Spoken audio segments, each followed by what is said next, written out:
The night was supposed to be like any other. The weight of exhaustion sat heavily on my shoulders as I walked through the door, my mind cluttered with medical reports, bills, and the suffocating worry that had become my shadow. My son, Liam, just 6 years old, lay asleep in his room, his tiny chest rising and falling with the slow rhythm of dreams. The only thing keeping him from a normal, healthy life was a heart condition, a cruel twist of fate that demanded a surgery we could barely afford. For months, I had scraped together every cent. Extra shifts, skipped meals, canceled plans. Every sacrifice was for him. And finally, the account held enough. $50,000, a number that meant nothing to most, but to me, it was the price of my son's future. I turned toward the living room, expecting to see Rebecca, the woman I had loved with every ounce of my being. Instead, I found an empty couch, half-finished wine glasses on the table, and a plane ticket receipt on the counter. Paris. My heart lurched. My hands trembled as I reached for my phone, scrolling through notifications. One from the bank caught my eye, and with a single tap, my world shattered. The account was empty, all the money gone.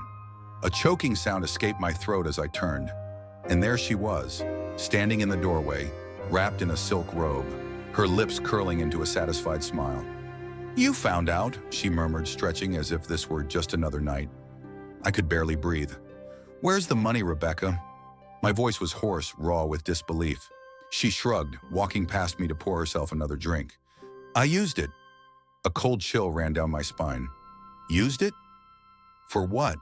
She sipped her wine, eyes flickering with something between amusement and irritation. "A trip to Paris. I've been dreaming of it for years. And honestly, Liam will be fine. Kids heal fast." I felt the world tilt beneath me. "He needs surgery. That money was for his life, Rebecca." My voice cracked, desperation clawing at my throat. She rolled her eyes. "You're being dramatic. He's young. He'll adapt." Something inside me snapped. The love I had for her, the trust, the years we had spent together, it all collapsed in an instant. "You stole from me. You stole from my son." Rebecca sighed, setting her glass down with an exasperated shake of her head. "Stole? You make it sound so criminal. I just borrowed it, and you'll get more, right?" "You always do." Her casual cruelty left me speechless, and that's when I realized I never really knew the woman I loved. My breath came in shallow gasps as I stared at her, my mind refusing to accept what she had done. This was Rebecca, the woman I had loved, trusted, and built a life with. But in that moment, she felt like a stranger, a monster wrapped in expensive silk in a heart made of stone. "You don't understand what you've done," I whispered, my voice barely above a breath. Rebecca let out a small laugh, shaking her head. "Oh, please, you're acting like I killed someone. It's money. You'll make more. And honestly, I don't get why you're so obsessed with this surgery. Doctors always exaggerate. Liam will survive." Rage and grief warred inside me, twisting into something unbearable. "You don't get to decide that," I shouted, my voice shaking the walls. "That was my son's only chance. Do you even care about him?" For the first time, something flickered in her eyes. Annoyance, not guilt. "Liam is your son, not mine," she said with a cold finality that knocked the breath from my lungs. "I never wanted to be a mother, and you knew that. I told you from the start." The room seemed to shrink, the air too thick to breathe. My heart pounded against my ribs, but it wasn't just anger. It was realization. I had ignored the warnings, the subtle signs, the way she always saw Liam as an inconvenience, an afterthought in her perfect, glamorous world. I had convinced myself that love would be enough, that one day she would see him as her own. But I had been a fool. The woman standing in front of me was incapable of love. Rebecca sighed, checking her nails. "Look, the money's gone. There's no use in dwelling on it. What's done is done. And honestly, I don't want to fight about this before my trip." A sickening realization hit me. "You're still going?" She raised an eyebrow. "Obviously, the tickets are non-refundable." Something in me shattered. "You're leaving Liam like this? Without a second thought?" I asked, my voice hollow. She gave me a pitying look. He's not dying today, is he? I don't see what the big deal is. Besides, I need this trip. I deserve this trip. And let's be honest, you're better off without me." She turned, walking toward the bedroom. "I'll be gone for a week. You can sulk and cry all you want, but I'm not changing my plans." I stood there frozen as she disappeared behind the door, humming to herself like she hadn't just destroyed everything. I should have felt anger, hatred, but all I felt was emptiness. And for the first time, I saw the truth. Rebecca wasn't going to regret this. She didn't care enough to regret anything, but fate had a way of teaching lessons in the most brutal ways. And 1 week later, she would regret it more than anything in her life. The week that followed was a blur of desperation and dread. Every time I looked at Liam, I felt a stabbing guilt that nearly crushed me. He was getting weaker. His once bright eyes had dulled, and his laughter, the sound that once filled our home, was now replaced with quiet, tired sighs. The doctor's words echoed in my head. "Without surgery soon, his condition will worsen. Time is not on our side." But there was no money. Rebecca had made sure of that. I tried everything. I reached out to friends, but most had their own struggles. I swallowed my pride and begged my boss for an advance, but he shook his head apologetically. "I wish I could help, Jake, but company policy. My son was slipping away, and all anyone cared about was policy." Every night I sat by Liam's bed, holding his tiny hand, watching him sleep. His breathing was steady but fragile, like a candle flickering against the wind. I promised him, whispered to him, that I would fix this, but I didn't know how. And then, exactly 1 week after Rebecca had walked out of our lives, I received a call. I was sitting beside Liam, running my fingers through his hair, when my phone buzzed. I barely glanced at it, but then I saw the name, Rebecca. A sour taste filled my mouth. I almost ignored it. But something inside me, a gut feeling perhaps, made me pick up. The moment I answered, I knew something was wrong. Heavy breathing, muffled voices, and then Rebecca's trembling whisper, "Jake, oh my God, I need you." Her voice was nothing like the woman who had laughed in my face just days ago. It was shaky, frantic, and for the first time in her life, she sounded afraid. "Rebecca," I sat up straight, gripping the phone. "What's going on? Her breath hitched, and I heard rustling, like she was hiding. "I made a mistake, Jake. A terrible mistake." A cold shiver ran down my spine. "What happened?" Silence, then a broken sob. "They took everything, everything. My passport, my money, my jewelry." Her voice cracked. "I don't know what to do." I swallowed, a bitter laugh escaping my lips. "Oh, so now you care about money?" "Jake, please," she whispered, voice barely audible. "I'm scared." The same woman who had smiled while stealing from a dying child was now reduced to nothing but panic and fear. And for the first time in my life, I didn't feel sorry for her. I felt nothing. "Where are you?" I asked, my voice devoid of emotion. "Paris," she choked out. I met some people. They seemed nice at first, invited me to a party, but then another rustling noise, a distant shout in the background. My jaw tightened. I had heard enough. "Rebecca," I said coldly, gripping the phone, "you remember when you looked me in the eye and told me that Liam would be fine? That kids heal fast?" She didn't answer. "You stole my son's only chance at life and left without a second thought," I continued, my voice sharp as a knife. "And now you expect me to save you?" Silence. I could hear her breathing, shaky and uneven. Then her voice broke. "Jake, I hung up, and for the first time in a long time, I felt at peace. I stared at the phone in my hand, my fingers still gripping it tightly. Rebecca's terrified voice echoed in my mind, but I felt nothing. No sympathy, no anger, just an eerie emptiness. She had made her choice. Now she would live with the consequences. But my son didn't deserve this. I turned to look at Liam, still asleep, his small chest rising and falling with each fragile breath. Time was running out. I couldn't waste another second thinking about a woman who had abandoned us. I needed a way to get the money. And then, as if the universe had been waiting for me to make this decision, my phone rang again, an unknown number. I hesitated, then picked up. "Is this Jacob Reynolds?" a deep voice asked. "Who's asking?" "My name is Vincent Moreau. I believe you know Rebecca Harper." The name sent a jolt of unease through me. "What do you want?" There was a pause. "Your ex-girlfriend is in serious trouble. She owes me a considerable amount of money." I clenched my jaw. "Not my problem." "Oh, but it is," Vincent replied smoothly. "You see, she told me something interesting before she disappeared.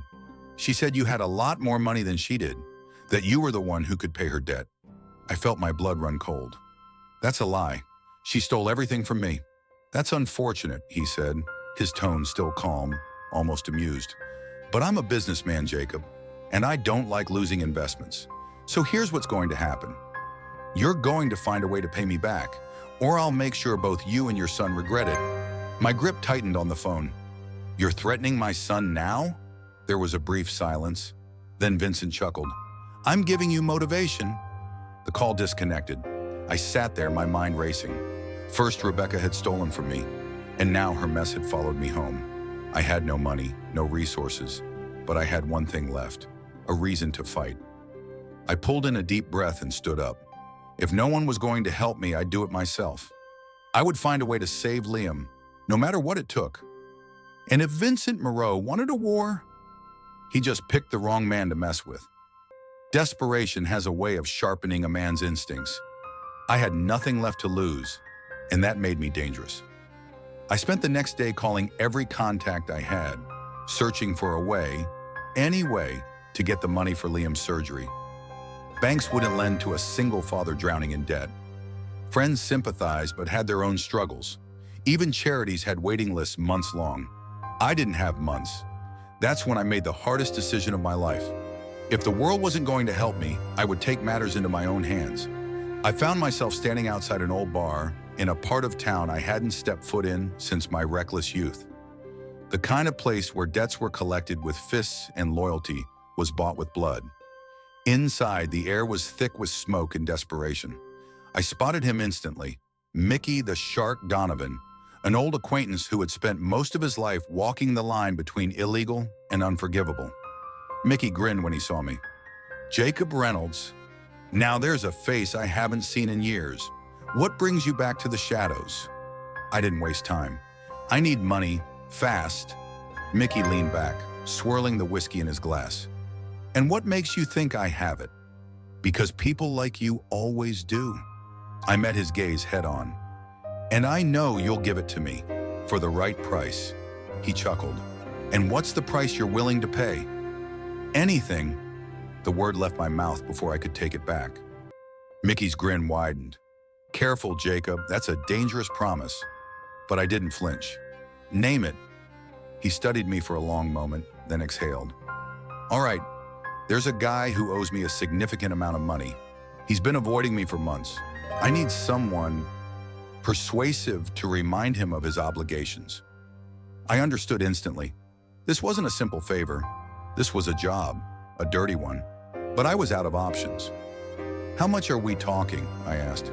Mickey smirked. "Enough to cover your son's surgery, plus a little extra for your troubles." The offer was tempting, almost too perfect. But there was no doubt in my mind. Once I stepped onto this path, there was no turning back. I thought of Liam, of his frail body in that hospital bed. I thought of Rebecca, sipping champagne in Paris while my son suffered. I thought of Vincent Moreau's threat. And then I made my choice. "Tell me where to find him," I said. Mickey raised his glass in a silent toast. "That's the Jacob I remember." I wasn't that man anymore. But maybe, just maybe, I needed to be. The night was cold, but my blood ran hotter than it ever had before. As I approached the rundown motel where Mickey's debtor was hiding, my hands clenched into fists. Every step I took echoed in my mind. Liam's shallow breaths, the hospital machines beeping, Rebecca's cruel smile as she spent my son's lifeline on luxury. I knocked once. No answer. Twice. Still nothing. I wasn't in the mood to wait. With a force I didn't know I had, I kicked the door open. The man inside, a wiry guy with sunken eyes and shaking hands, scrambled to his feet. Who the hell are you?" he stammered. "Someone who doesn't have time for excuses," I said coldly. "Mickey sent me." His face turned pale. I just need more time." "You don't have time. Neither do I." Every moral fiber in me screamed that this wasn't who I was. But I had been a good man once, and look where it got me. Betrayed, abandoned, and watching my son waste away while the woman I love vacationed in Paris. Desperation turned good men into monsters. "I don't have the money," the man pleaded. I stepped closer. "Then you better find it." The room was silent except for the ragged sound of his breathing. And then he broke. All right. He reached under the mattress, pulling out a thick bundle of cash. It wasn't all of it, but it was more than enough. I snatched the money and turned to leave. "Wait," he called. "You don't have to do this. Whatever you need it for, there's another way." I paused at the door, gripping the cash so tightly my knuckles turned white. "There's never another way," I said, and then I walked out. I didn't sleep that night. The moment the sun rose, I was at the hospital, handing over the money. It wasn't clean, but it would save Liam's life, and that was all that mattered. Dr. Patel's face softened when she saw the cash. "We'll prep him for surgery immediately." Relief crashed over me so hard I almost collapsed. As I sat beside Liam's bed, waiting, my phone buzzed. It was an international number. I answered. "Jacob," Rebecca's voice dripped with false concern. "You wouldn't believe the nightmare I'm having. My credit cards have been frozen. Someone reported fraudulent activity." I smiled. "You don't say. You did this, didn't you?" she hissed. "Did you really think you could steal from me and walk away?" My voice was calm, almost amused. "Enjoy Paris, Rebecca. I hear it's lovely when you're broke." "You'll regret this," she seethed. "Not as much as you will." I hung up. The surgery was long, agonizing, but Liam made it. When he opened his eyes for the first time, weak but alive, I felt something inside me crack wide open. "Dad?" His voice was small. I gripped his hand. "I'm here, buddy." And for the first time in forever, I knew everything would be okay. Rebecca lost everything. Her luxurious lifestyle, her Parisian fantasy, her access to my money. And when she tried to crawl back, crocodile tears in her eyes, I didn't even let her through the door. Liam and I had been through hell, but we survived, and now finally we were free.